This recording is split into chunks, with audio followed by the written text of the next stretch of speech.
Hey guys welcome back my channel good morning जय जगन्नाथ। आज तो आप समस्ते जानते आज गुरुवार ता संगे संक्रांति बहुत ही भल है कहीं दुई दुईटा ओषा गोटे दिन में पड़ जाए जेहेतु बहुत ही भल लगुच।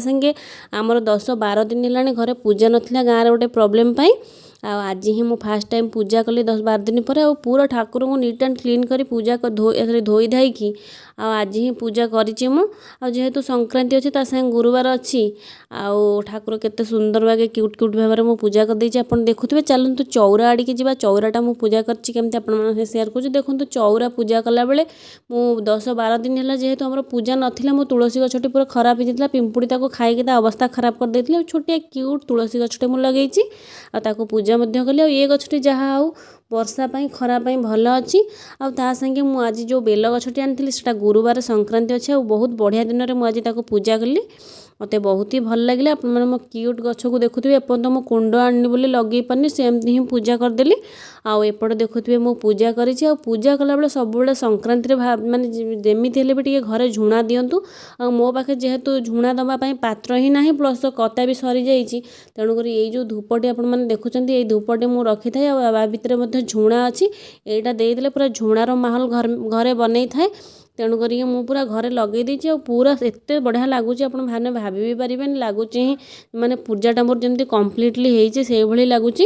चलतु जमती जहाँ तो पूजा कर संगे शेयर कली आबे चलतु टिके पादुक पाई पादुक पाइबा पर एबे चलतु ब्रेकफास्ट पाखक जीवा। देखो ब्रेकफास्ट आज पतला पतला नड़िया चाउर चकुली आ संगे मु सकाळु सकाळु बनई सारी चटनी बादाम चटनी आउ बिल्कुल भी डेरी करवानी आ ब्रेकफास्ट पाई बसी जावा। भोक तो बहुत लगुच 2-3 बाल्टी कपड़ा धोई ठाकुर को पूजा कर गाधेक आसला पर अवस्था कौन होता आपण मैंने तो भल भाव जानते आउ बिल्कुल आपण मानू अनेवा भी माने मनटा ना चलतु खाई ने खाई सारा बहुत किसी काम अच्छे एमती ना कि मोर रेस्ट अच्छी आउ चलतु खाइबा पीवा मोर सरीबा उपर आपण मैंने देखुवे मुझे केते जोर खाऊँ भोकटा भी से भाई अच्छी मोर आबे चलतु परिवा काटा बसवा मो परिवाटा काटी सारानी अलमोस्ट आउ टमाटो देखुए मोर पकेवा इच्छा ना बाकी टिके खराब हो जाए तेणुक टमाटा को पकईदेवा कथा ना टमाटो जो रेट्रे ता भाव देखो बिल्कुल ताको खाइबा कथा भी नुहे। आबे देखुए मु कुकर डालमा रेडी कर सारे आ जेहेतु संक्रांति अच्छी समस्ते जानी संक्रांति माने गोटाए टप नहीं तो गोटे कुकर डालमा करदे दिन राति 2 बेला पूरा कम्प्लीटली खाइबा रेडी आउट देखुए मुझे डालमा रेडी कर सारे एपटे चाउल धोईकी रखी चलतु पकई नेबा आ बेसी रु बेसी समय आमको लगभग रोसईटा आ देखुए मोर जेहेतु सुखिला लंका ना मुझे 5टी टंका देखा मुझे तल दुकान को लंका आने देखुची मिलूँ कि ना। देखो मुझे लंका आणिक आसली बोधे 5टा टंकार 5टा लंका बोधे से देते हो जहाँ भी हो डालमा तो निहाती सुखिला लंकार आवश्यक आ चलतु डालमाटी को छुंक करने एवं आ छुंक गला बेले सब बेले जानते जीरा आ संगे पंचफुटण आ टिके धनिया पत्र ना भृषंग पत्र आ टिके हेंगु देदेले डालमाटा एत माने टेस्टी हुए आप भाभी पारे थे बनई के खातु देखिए निश्चय आपण मैंने कमेंट्स करेंगे कि बहुत बढ़िया होता आ संगे देखो टिके गोटे चामच घी बुलेदेवे आ लंका गुंड टे पकईदे डालमा आउ माने तार टेस्ट पूरा ही अलग। एपटे जेहेतु टमाटो तार भाव देखा तेणुक मुझे टमाटर खटा न करिकी आंबुलर खटा बनई से आंबुलर जो चटनी से बनई मझे बनई आपने देखी बहुत ही टेस्टी होता है। एपट देखुए खरा ना वर्षा भी तांगे डाक देलानी आसो बोली आउटे देखु खटाटा मोर कम्प्लीटली हो सारा आबे देखिए वर्षा केते जोर आसलानी पूरा अंधार करके जहाँ भी हो वर्षा टिके भल लगे बहुत ही गरम लगुच।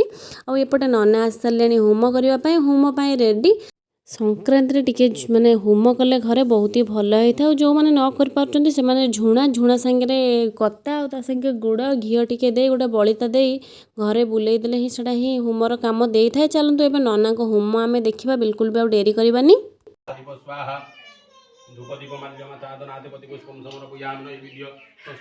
ओम अग्निपंचा घिर मंत्र कौश विरूपाक्षर अग्निरचन विनियोग ओम सर्वलक्षण संपन्न जटा मुकुट मंडित शुद्धकंबीकराभासं स्मराजं मधुराधरं पीताम्बर परिधानं सर्वभरण भूषितं शीतपद्मासनं शान्तं मेषारूतं सुरघमं चतुर्शतदिनासं च षडलोचन विराजितं सप्तहसं चतुर्शृंग सप्तजियं ऋषिशकं वसनो मनीषोन्धाय सर्वकामाय स्वाहा इदं प्रजापतये पूर्वाघार ओम इंद्राय स्वाहा इदं इंद्राय दक्षिणाघार ओम होम तो केमती कौन है आपण मैंने देखिले जेहेतु टाइम हो गलानी से आसले खाइबा चलते खाइबा बाढ़ी देती ଆଉ ଖାଇବା ତ କ'ଣ କେମିତି ହେଇଛି ସେ କହିବେନି, କାହିଁକିନା ସେ ମୋବାଇଲରେ ସବୁବେଳେ ବିଜି, ଯାହା ଯେମିତି ଦେଲେ ସେ ଖାଇକି ପଳେଇବେ। ଆଉ ଏପଟେ ଦେଖୁଥିବେ ମୁଁ ରେଡ଼ି ହେଲିଣି। କାହିଁକି ରେଡ଼ି ହେଉଛି ଆପଣମାନେ ଜାଣିପାରୁଥିବେ, କାହିଁକିନା ମୋତେ ଝିଅକୁ ଯିବାକୁ ଆଣିବାକୁ ପଡ଼ିବ। ଆଉ ଝିଅର ଟାଇମ୍ ହେଇଗଲାଣି, ଆସିବା ଟାଇମ୍। ଆଉ ବର୍ଷା ବି ଝିପ୍ ଝିପ୍ ଆରମ୍ଭ ହେଇଗଲାଣି। ଆଉ ଏପଟେ ଦେଖୁଥିବେ ମୁଁ ବାହାରିଲି, କାହିଁକିନା ଏ ଆମ ଫାଷ୍ଟ ଗଳିରେ ନୁହଁ, ସେକେଣ୍ଡ ଗଳିରେ ହିଁ ଆସେ, ତେଣୁକରି ଯିବାକୁ ହିଁ ପଡ଼େ ତାକୁ ଆଣିବା ପାଇଁ। ଚାଲନ୍ତୁ ତାକୁ ଆଣିକି ଆସିବା।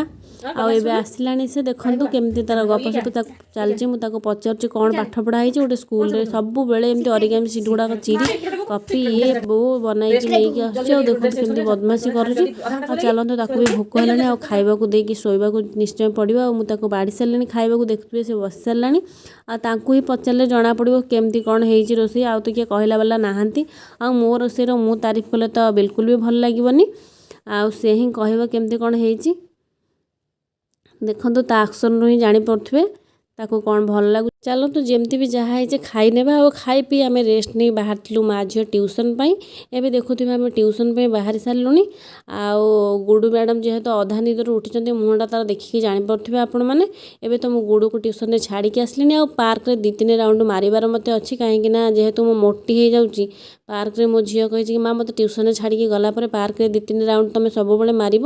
ଆଉ ମୁଁ ପାର୍କରେ 2-3 ରାଉଣ୍ଡ ମାରିଲା ପରେ ଦେଖୁଥିବେ ଏପଟେ ମଉସା ଯାଉଛନ୍ତି। ମୁଁ ଭାବିଲି ପଛରେ ଗୋଟେ ଝିଅ ଯାଉଛି ବୋଲି, ଦେଖିଲା ବେଳକୁ ଇଏ ବି ଗୋଟେ ମାଉସୀ। ଏବେ ପାର୍କରୁ ଜଲ୍ଦି ଆସିଲି ଘରକୁ, କାହିଁକିନା ଯେହେତୁ ଆଜି ଗୁରୁବାର ଆଉ ସଂକ୍ରାନ୍ତି ଅଛି, ଆଉ ମୋର ବି ସନ୍ଧ୍ୟା ଦେବାର ଅଛି। ମୁଁ ତେଣୁକରି ସନ୍ଧ୍ୟା ପାଇଁ ରେଡ଼ି। ଆଉ ଏବେ ଚାଲନ୍ତୁ କରିବା ସନ୍ଧ୍ୟା ଆଳତି। ଦେଖନ୍ତୁ ମୁଁ ସନ୍ଧ୍ୟା ଆଳତି କରିସାରିଲିଣି। ଭିଡ଼ିଓଟି ଭଲ ଲାଗିଥିଲେ ଲାଇକ୍ କମେଣ୍ଟ ସେୟାର ନିଶ୍ଚୟ କରିବେ। ରହୁଛି, ଜୟ ଜଗନ୍ନାଥ, ଲଭ୍ ୟୁ ଅଲ୍।